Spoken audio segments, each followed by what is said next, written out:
कोई मतवाला ही आजादी का परचम लेकर मुस्कुराते हुए मातृभूमि पर खुद को न्यौछावर कर पाएगा।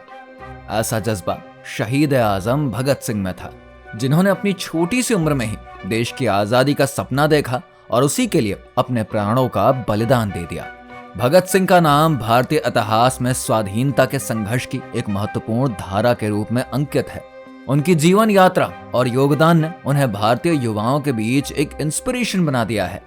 भारतीय स्वतंत्रता संग्राम के महानायक भगत सिंह का जन्म 28 सितंबर 1907 को पंजाब के लालपुर जिले, जो कि अब के पाकिस्तान में हुआ था। उनके पिता का नाम सरदार किशन सिंह और माता का नाम विद्यावती कौर था। भगत सिंह का परिवार स्वतंत्रता संग्राम में एक्टिव था। उनके पिता किशन सिंह और चाचा अजीत सिंह ने आजादी की लड़ाई में भाग लिया था। भगत सिंह का बचपन स्वतंत्रता संग्राम की कहानियों और उनके परिवार की गतिविधियों के बीच ही बीता।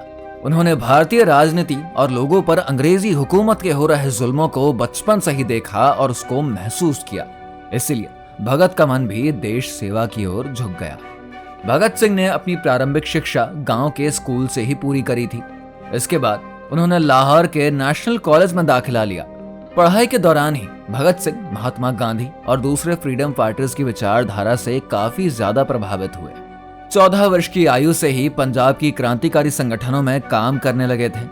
13 अप्रैल 1919 को जलियांवाला बाग हत्याकांड से भगत सिंह बहुत ही दुखी हुए। उनके बाल मन पर इतना प्रभाव पड़ा कि उन्होंने कॉलेज की पढ़ाई छोड़कर आजादी की लड़ाई में भाग ले लिया।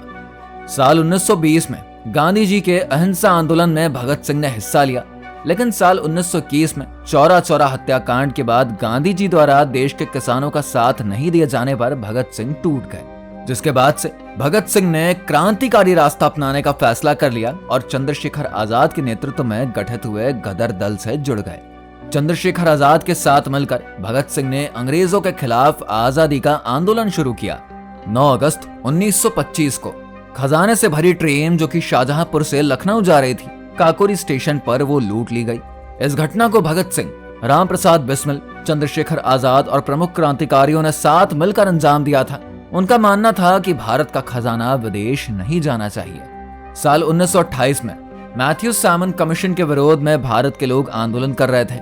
इस आंदोलन को कुचलने के लिए अंग्रेजों ने लाठी चार्ज का सहारा लिया, जिसमें कि हमारे महान फ्रीडम फाइटर लाला लाजपत राय की मौत हो गई। इस घटना ने भगत सिंह के अंदर बदले की भावना को जगा दिया। भगत सिंह अपने साथियों के साथ मिलकर लाला लाजपत राय की मौत के जिम्मेदार अंग्रेजी अफसर जेम्स ए स्कॉट को मारने की योजना बनाए और सही समय देखकर भगत सिंह ने राजगुरु के साथ मिलकर स्कॉट को मारने की कोशिश भी करी, लेकिन गलती से जेपी सैंडर्स नामक अधिकारी की मौत हो गई।